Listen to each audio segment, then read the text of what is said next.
Des individus hier ont tenté de s'introduire dans sa résidence, Sabrina Medjeber, que vous connaissez, que vous entendez sur l'antenne d'Europe 1 ou de CNews et qui témoignait ce matin dans l'émission de Gauthier Lebret. Et puis Mathieu Vallet est également Bonjour. là, député européen du Rassemblement National. Alors encore une fois le même scénario, après une qualification du Paris Saint-Germain, des violences, des policiers blessés, des voitures incendiées. 127 personnes ont été interpellées hier soir dans l'agglomération parisienne, dont 107 à Paris. 23 policiers ont été blessés légèrement. 95 personnes ont été placées en garde à vue. Selon le parquet de Paris, des jets de projectiles, de tirs, de mortiers contre les forces de l'ordre, des feux de poubelle, des individus ont tenté donc de pénétrer sur le périph' parisien, comme l'année dernière pour la finale. Place de la Concorde, une voiture a été encerclée avec à son bord le conducteur. Des individus ont grimpé sur le véhicule. Vous avez peut-être vu les images, c'est absolument terrifiant. Allumez-le, on entend, tuez-le, c'est également ce qu'on entend. Thibaut de Montbrial, il y a 40 minutes, a tweeté des résidents qui sortent des battes de baseball pour protéger leur résidence, leur famille. Des émeutiers toujours plus décomplexés qui ont intégré le concept de razzia. Si l'État n'assume pas vite la force légitime, ces événements festifs, et il le met entre guillemets, tourneront au drame au vrai. Bonjour Sabrina Medjeber. Bonjour Pascal Pro, bonjour à tous. J'imagine que vous avez passé une soirée traumatisante. Comment allez-vous cet après-midi ? En toute honnêteté, je suis encore un peu groggy de la nuit passée, puisque ça n'a pas arrêté, et ça a été absolument sidérant et terrifiant de voir ce que j'ai vu, de voir ces jeunes escalader mon grillage, qui en plus comporte des pics. Donc ils sont littéralement entrés dans la cour des deux immeubles joints. Ça a été terrifiant de voir que d'entendre les tirs de mortier, de voir ces jeunes crier on est ici chez nous, de voir des jeunes assis sur le scooter de mon voisin qui voulait pas partir, et mon voisin qui restait stoïque parce qu'il a eu peur certainement de leur dire quoi que ce soit, et de les entendre crier de toute façon on va venir vous violer, vous les meufs. Bon, très bien. De voir que ma voisine a attendu que ça commence à se calmer vers 1h du matin pour aller promener son chien, qu'elle prenait comme ça, qu'elle a sorti et qu'elle regardait en panique autour d'elle. Elle lui avait vite fait faire ses besoins. Elle est rentrée immédiatement. La panique de voir que lorsque mon voisin a pu entrer son scooter dans mon immeuble, et de voir que le propriétaire a vite fait de refermer le grillage afin qu'ils ne reviennent pas pour entrer et faire ce qu'ils ont à faire. Donc c'est assez terrifiant d'entendre ces bruits, de voir ce que l'on voit, et ça m'a fait penser à la phrase de Thibaut de Montbrial qui, après les émeutes de 2023, avait dit la prochaine fois ils viendront chez vous. Et là j'ai réellement assisté à ça, d'autant que dans mon immeuble nous sommes plusieurs femmes et on s'est toutes appelées. Et c'est en fait un effet de panique, parce qu'on se dit, une fois qu'ils pénètrent l'enceinte de l'immeuble, ils peuvent entrer dans les immeubles, ils peuvent repérer, ils peuvent identifier, ils peuvent, pourquoi pas, pardon l'expression, défoncer une porte. Enfin, on s'imagine le pire des scénarios, en fait. Sabrina Medjeber est avec nous sur l'antenne d'Europe 1, il est 16h36. Alors on ne va pas évidemment donner votre adresse, mais j'imagine pour les gens qui nous écoutent, ils se disent mais pourquoi y avait-il des jeunes gens ? Vous habitez dans Paris ? J'habite à Port de Saint-Cloud, Pascal. Donc effectivement c'est un quartier très particulier où le Parc des Princes et Parc de Saint-Cloud et Porte de Saint-Cloud, et puis les soirs de match, beaucoup de jeunes gens se réunissent. J'imagine d'ailleurs que beaucoup de gens ont envie précisément de quitter ce quartier. Oui, absolument. Alors c'est intéressant que vous me disiez ça. Il y a des soucis. Un appartement Porte de Saint-Cloud à vendre, je pense qu'il y a une certaine décote aujourd'hui parce que le Parc des Princes est là. C'est intéressant que vous me disiez ça, parce que je raconte une histoire un peu étrange, qui sort un peu du contexte. Je suis allée me faire les ongles tout à l'heure et je discutais avec une gentille dame qui apprécie beaucoup CNews, avec laquelle on a discuté, et qui m'a dit qu'elle avait déménagé le soir de la finale de l'année dernière. Elle a laissé tomber son appartement, elle est allée vivre en Bretagne, dans sa résidence secondaire, elle en a fait sa résidence principale.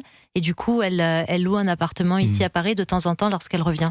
Donc oui, l'insécurité prégnante joue énormément dans le choix des Français, le choix de vie en tout cas des Parisiens. Pourquoi cette résidence, la vôtre, avait-elle été ciblée ? Alors je crois que ça n'est pas une cible précise. En fait, ce que j'ai compris, parce que moi, je suis sortie un peu après l'arrêt des tirs de mortier, je suis descendue rejoindre mon propriétaire ainsi que d'autres hommes qui font partie de mon voisinage. Et en fait, c'est un phénomène de run, parce que je les entendais de run. En fait, comme ils jouent au chat et la souris avec la police, dès qu'il y en a un qui commence à bouger ou à agresser un policier, du coup, il y a ce phénomène de horde comme ça qui court dans tous les sens. et qui ensuite se dispersent pour revenir et pour recommencer. Et c'est en fait un cycle comme ça qui a duré 2-3 heures. Entre la fin du match, 23h, jusqu'à, vous dites, 1h du matin. Alors, exactement. Combien de jeunes gens étaient présents dans votre résidence ? Alors, pour tout vous dire dans la chronologie, pour être plus précise, j'étais au téléphone avec une amie qui habite Londres et je commence à entendre des tirs de mortier. Je regarde par la fenêtre et là, je vois précisément des jeunes entrer, escalader les clôtures. Et j'appelle le 17, il était 23h38. Je me suis couchée à 3h du matin. Et combien étaient-ils, ces jeunes gens ? C'est 10, 15, 50 ? Quand ils ont escaladé les murs, ils devaient être une dizaine. Mais quand ils étaient dans le run ou dans le rush ou dans la dispersion, ils étaient plusieurs dizaines, oui. Bon, ce ne sont évidemment que des hommes. Il y a que pas des hommes, absolument que des hommes. Bon, c'est toujours difficile de savoir, est-ce qu'on sait d'où viennent-ils, d'où viennent ces jeunes ? Est-ce qu'ils ont assisté au match ou c'est des gens en dehors du l'enceinte du match ? Ah bah non, et le match est au Bayern. Non. Non, mais ils avaient sur une fan zone à côté. Il n'y avait pas de fan zone hier, mais la question d'Elisabeth est... Ils sont dans des restaurants particuliers. C'est-à-dire que... ils sont dans des restaurants communautaires, ils regardent le match dans le restaurant communautaire, je le vois très bien en bas de chez moi, et au coup de sifflet final, c'est la guerre. Ouais. Et donc moi, hier, on était chez un ami juste à côté du Parc des Princes. Ouais. J'ai attendu 2h du matin pour rentrer chez moi. Ouais, c'est ça. Parce que c'était impossible. On ne pouvait plus sortir. Ils avaient mis leur scooter derrière l'immeuble. Ouais. Mais vraiment, au coup de sifflet final, là, c'était dans un bar juste en dessous de l'habitation. Mais c'était la guerre dans la rue. Ouais, et donc on a tout filmé, on a pris nos portables et on a diffusé les images ce matin. Mortier d'artifice, mais d'un coup... Voilà, on a même fermé les fenêtres parce que t'as peur de prendre un mortier d'artifice dans l'appartement. Et là, la Bravem débarque. Et là, la Bravem, je peux vous dire que ça les fait fuir. La Bravem, deux policiers par moto, là, ils commencent à avoir les jetons. Mais sinon, c'est le seul moment où ils ont reculé. C'est quand ils voient la Bravem arriver. S'ils voient une camionnette de police classique, ils la caillassent. Les seuls qu'ils craignent, ce sont les brigades motorisées de la Bravem, qui sont bien connues pour leur répression, qui est assez directe et qui, dans ces cas-là, permet de débloquer la situation. Mais après, vous savez, c'est une guerre de territoire. Ils essayent de revenir 10 minutes plus tard. C'est ça. Et donc ce matin, je montre les images. On parle de violence urbaine, ce qui me semble le minimum parce qu'on voit bien qu'il y a une bataille du langage. L'AFP qui parle de quelques débordements. Violence urbaine. On reçoit, le service police-justice de CNews reçoit un message de la préfecture de police pour se plaindre qu'on ait utilisé le terme de violence urbaine. Et en fait, là, j'ai compris. Oui. C'est-à-dire que quand tu n'arrives même pas à nommer les choses, forcément, tu ne peux pas les combattre. On va marquer une pause. On est avec Mathieu Vallet qui écoute cela avec intérêt. Et je rappelle que Mathieu Vallet a longtemps été policier. Il est aujourd'hui député européen. Elliott Deval veut intervenir aussi. Et puis, on sent dans... la voix, dans la couleur de la voix de Sabrina, combien, et je vous comprends, combien vous êtes encore bien sûr, combien vous êtes traumatisé, et surtout, je m'étonne aussi Gauthier en vous entendant, mais pourquoi est-ce que vous avez envie de déménager plus exactement? Parce que si ça se reproduit régulièrement, t'as pas envie d'être dans un quartier où ce genre d'incident arrive. Alors là, c'était en bas de chez mon ami. Oui. Après, ma femme était chez nous et il y avait les mêmes scènes effectivement en bas de chez nous. Donc c'est-à-dire que je sais très bien que le 30 mai, ça va être la guerre. Ça va être la guerre. Évidemment. Mais aujourd'hui, j'ai envie de vous dire, Pascal, vous savez, il n'y a pas beaucoup d'endroits préservés. Hein. Ils sont allés, le monsieur place de la Concorde qui venait avec ça. Il y a des endroits préservés. Oui, j'ai pas dit ça. Je dis pas beaucoup. Pas beaucoup. Le monsieur qui vient place de la Concorde avec sa voiture, il sait pas forcément quel match, il repart sans sa voiture. Ouais. Mais en fait, ce qui est terrible, c'est qu'il y a ils sont allés au Trocadéro. Ils ont défoncé le Trocadéro. Mais le Trocadéro, effectivement, est un endroit qui n'est pas protégé. Ce qui est horrible, c'est qu'on se dit que maintenant, les soirs de match, en fait, on peut plus sortir. On n'a même plus envie de se faire un petit plaisir au restaurant parce qu'on a peur de se faire agresser. Donc il y a un problème. Oui, il y a un problème. D'ailleurs, il y a même sortir. Mais il y a un problème. Les femmes, vous savez que les femmes, elles prenaient leurs jambes à leur cou. J'avais les journalistes, on avait 4 journalistes sur le terrain. Il y en a un qui a juste fini à l'hôpital quand même. Il y en a un qui a fini à l'hôpital, il est sorti avec une minerve. Ils lui ont donné un coup de pied en pleine tête. Un des journalistes de 100% Frontières. Il nous racontait toutes les femmes qui n'étaient pas forcément au courant du match, mais elles ont détalé des Champs-Élysées quand elles les ont vues arriver.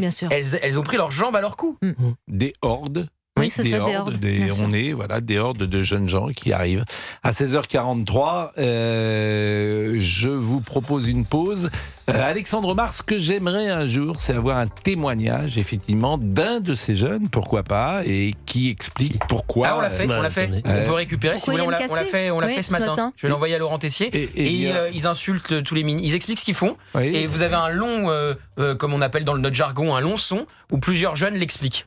Et ce soir, on en parlera dans notre émission, évidemment, sur l'antenne de CNews, bien évidemment, parce que c'est sous-traité dans le reste de l'espace médiatique. Donc, c'était votre émission ce matin et était tout à fait exceptionnelle de ce point de vue-là. Et les images qu'on a vues, en fait, c'est quoi notre métier ? C'est de témoigner de la réalité. Et cette réalité, elle a été montrée ce matin sur antenne de CNews. Et nous poursuivons sur antenne d'Europe 1 avec Sabrina Medjeber. À tout de suite. 16h46 et nous sommes effectivement dans ce scénario auquel on est habitué après une qualification du Paris Saint-Germain, des violences, des policiers blessés, des voitures incendiées. On est avec Elisabeth Assayag, Elliot Deval, Gauthier Lebret, Olivier Guénec. Sabrina Medjeber vient de nous livrer son témoignage, puisque hier, dans le 16e arrondissement, des jeunes gens ont escaladé une clôture et ont voulu entrer dans son immeuble. On va être avec Mathieu Vallet qui nous donnera son sentiment, mais Elliot Deval demandait la parole. Elliot. Oui, parce que vous avez posé la question la plus importante. Vous avez dit, mais on va pas s'avancer et se dire qui sont ces individus qui ont participé à ces violences urbaines. Il s'avère que l'année dernière, moi je peux vous dire qui c'était. Puisque l'année dernière, au sortir du 31 mai, il y a eu des comparutions immédiates. Et pour comprendre, parce qu'il faut le voir pour le croire, pour comprendre qui sont ces individus, je suis allé en comparution immédiate, toute une journée. Déjà, vous rentrez dans un système, c'est une sorte de rouleau compresseur juridique, fast-food judiciaire, où les dossiers s'enchaînent sans pour autant tenter de comprendre, ou du moins d'aller en profondeur sur les dossiers. Vous avez des individus qui sont pas forcément étrangers, mais qui peuvent, pour certains, être issus de l'immigration, mais qui habitent principalement en banlieue, qui venaient à Paris à l'époque pour soi-disant faire la fête et qui ensuite étaient pris dans des mouvements de foule pour tout casser, qui avaient une grande difficulté à exprimer leur acte. Et ne serait-ce que de faire des phrases cohérentes, compréhensibles, c'était très difficile. Donc c'est aussi. Non, c'est pas qu'ils sont drogués, c'est qu'ils ont une grande difficulté à s'exprimer. Ils savent pas parler français. Je sais pas si c'est un déficit intellectuel, du moins c'est pas leur mode d'expression est devenu la violence. Quand vous avez pas les mots, vous avez les coups. Et puis ensuite, c'est le climat judiciaire, c'est-à-dire que vous sortez de la journée, il y en a pas un qui finit derrière les barreaux. Et vous dites mais c'est pas possible. C'est pas possible. Écoutez, donc ils reviennent un an plus tard. Écoutez, ce que je vous propose, ça, il faut en parler. Il faut en parler sur l'antenne d'Europe 1, il faut en parler sur l'antenne de CNews. Quand est-ce que c'était cette journée ? C'est le 31 mai, c'était la finale de Ligue des Champions de l'année dernière. Donc la comparution immédiate, ça revient 48 heures après. Eh bien, il faut effectivement on vous invite pour que vous nous racontiez ce que vous venez de dire là et ce que vous avez vu, et c'est très intéressant d'ailleurs ce que vous avez dit, et puis que ce soit étayé par des chiffres, par des éléments. Ah bah, le chiffre, tout le monde le chiffre, les gens l'ont retenu. Oui. C'était donc après les comparutions immédiates dont parlait Elliot, on s'est retrouvé pour des tirs tendus sur des policiers au mortier d'artifice avec un mandat de dépôt, Pascal. Oui. Mandat de dépôt. Il y a un an, il y avait un mandat de dépôt. Donc Elliot l'a dit parfaitement, c'était un blanc-seing pour recommencer. Exactement. Alors écoutez quand même, avant de donner la parole à Mathieu Vallet, je voudrais qu'on écoute quand même d'abord quelque ambiance qu'il y a eu hier soir, notamment ambiance place de la Concorde face à une voiture détruite, et vous allez entendre « Tuez-le ».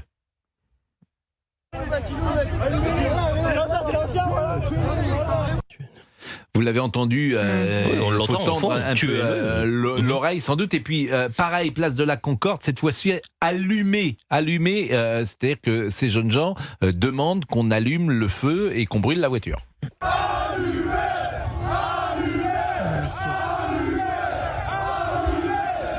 Évidemment, les insultes aux policiers, on peut les écouter. Il recule, c'est pas le train. C'est mon cousin. C'est mon cousin.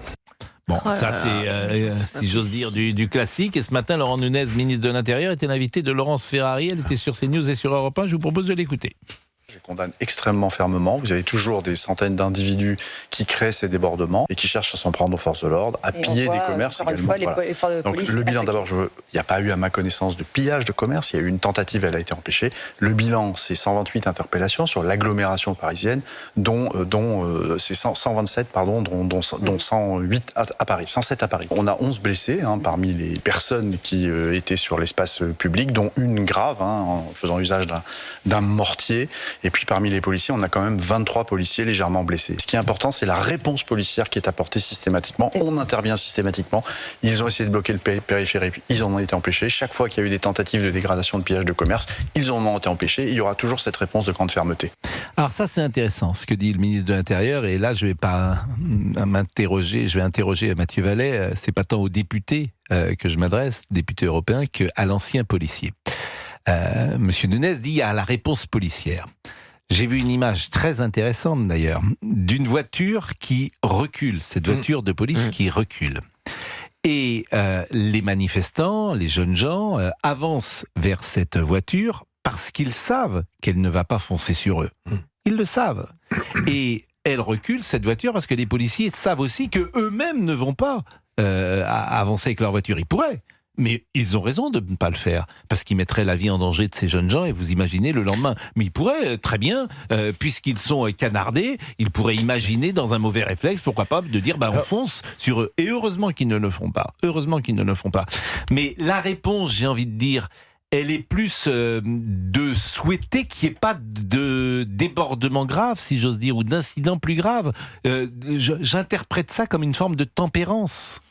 Non, mais on a des collègues courageux, des policiers courageux dans ce véhicule de police dont j'ai diffusé les images, parce qu'évidemment elles sont marquantes, elles vous prennent au trip, parce que c'est pas la police qui doit reculer, non, c'est la racaille qui doit reculer. Et exemple très concret, puisque j'étais venu en parler avec Bali Bagayoko à Saint-Denis qui voulait supprimer les lanceurs de balles de défense, cet équipage n'avait pas de LBD. Mais vous savez que quand vous avez un LBD dans cet équipage, le fait de sortir et de mettre en joue, de mettre à distance les individus, ça a de l'efficacité, parce qu'en face ils savent qu'un LBD ça neutralise et ça impacte fortement. Le but c'est pas de faire des blessés, le but c'est de montrer que force doit rester à la loi. Mais comme cet équipage en était dépourvu, puisque les formations sont inexistantes, puisque le matériel manque par restriction budgétaire, et vous voyez, vous avez un exemple concret où un LBD, une arme non létale, peut parfaitement être adaptée et pertinente à ce genre de situation.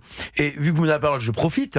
Pardon, mais il y a un an, j'étais chez Elliott Deval pour commenter exactement les mêmes incidents. Donc même scène, même personne, majoritairement issue de la banlieue, et avec sûrement le même résultat judiciaire où on a des interpellations, 107 à Paris, dont 73 réalisées par les BAC, les compagnies de sécurisation d'intervention et les policiers mobiles, ceux qui sont très adaptables, projetables et qui sont finalement à faire du run. Ça tombe bien, il y a beaucoup de policiers qui font de l'Aerox, donc là ils ont eu l'occasion de le faire en grandeur nature, dans des conditions compliquées. Mais la CRS 8, hier, à nouveau, elle n'était pas engagée. Les nouvelles CRS pour lesquelles on a voté en 2022 le projet de loi de Darmanin, celle de Montauban, celle de Marseille, celle de Nantes, celle de Lyon. Pourquoi on les fait pas monter à Paris? Donc je vais écrire au ministre de l'Intérieur pour que le 30 mai elles soient engagées. Je vais même plus loin, Pascal Praud. Sur les Champs-Élysées, vous avez une quinzaine d'unités de force mobile, escadrons et CRS, qui faisaient du statique pour garder effectivement les boutiques, les grands axes, pour faire respecter l'arrêté d'interdiction. Mais pourquoi on met pas des centaures de la gendarmerie? Ils sont parfaitement adaptés pour cette situation. Alors, on a les centaures pour les agriculteurs, mais on n'a pas les centaures ni pour les gauchistes dans les rêves partis, ni pour les voyous issus majoritairement des banlieues qui viennent saccager la capitale. Donc moi, je ne comprends pas pourquoi ils ne sont pas engagés. Mathieu Vallet, ce que vous nous dites, c'est que ça a mal été anticipé. Moi, je dis simplement que le préfet de police et le ministre de l'Intérieur devraient engager toutes les forces disponibles. Non, oui, mais est-ce que vous trouvez hier que le dispositif policier n'était pas à la hauteur de ce qu'on aurait pu imaginer? Je vous réponds concrètement. Je trouve que pour avoir de la mobilité dans les policiers, les CSI, les BAC et les braves qu'évoquait Gauthier Lebret, les brigades de répression d'action violente à moto, ce qu'on appelle les braves Mike, auraient pu être complétés par leurs frères d'armes des compagnies républicaines de sécurité, des CRS, NG. Il n'y a pas la volonté de réprimer. Et ils sont équipés. Bien sûr, mais ils sont formés, équipés, et ils veulent y aller. Moi, j'ai échangé avec des camarades de la CRS 8 et des CRS de province. Faisons-le monter, on le réclamait déjà il y a un an. Donc ça, c'est important. Et pardon, vous avez vu le 30 mai. Alors, Emmanuel Grégoire, qui d'abord, on est habitué, il prend même pas le soin d'appeler les maires d'arrondissement pour dispatcher des migrants et des clandestins. Et là, bis repetita, il annonce une fan zone le 30 mai alors qu'on a un concert au Stade de France, un concert à l'Accor Arena, un concert à la Défense Arena. Mais ça va être le calvaire pour les forces de sécurité d'être sur tous ces points de sécurisation, même si on engage la sécurité privée sur des concerts. Vous imaginez une fan zone, mais on l'a fait où? Avec quels moyens, avec quelle sécurité? Alors, juste préciser. Alors il y a quand même un avantage, peut-être, c'est que le match est à 18h. Oui. Est-ce que ça change quelque chose? Non, mais une fan zone, ça va demander des effectifs énormes. Il faut faire du contrôle palpation, il faut faire de la sécurisation aux abords sur site. C'est très chronophage en termes d'effectifs dont on a besoin pour les projeter s'il y a des casseurs. Préciser que l'année dernière, pour la finale de Ligue des Champions, il n'y avait pas eu de fan zone à Paris, mais qu'en revanche, il y avait eu la possibilité de voir le match au Parc des Princes, qu'il fallait payer un billet, etc. Que des individus avaient essayé de pénétrer dans l'enceinte du Parc des Princes sans billet, qu'il y avait eu des débordements aux abords du Parc des Princes. Ça, c'était le lendemain. Non, c'était le jour J. Vous pouvez voir le match. L'avant-match, ils avaient essayé de faire ça. Non, la finale était à Munich. Non, mais je parle pour la demi-finale. L'avant-match, donc avant-match, ils voulaient rentrer sans les billets, qu'il y avait déjà eu des tensions. Après, à l'idée d'une fan zone, est-ce que c'est pas plus sécurisant? C'est un milieu, c'est clos. Moi, je pense que c'est. On tourne un peu autour du pot. Il n'y a pas la volonté de réprimer. C'est simple.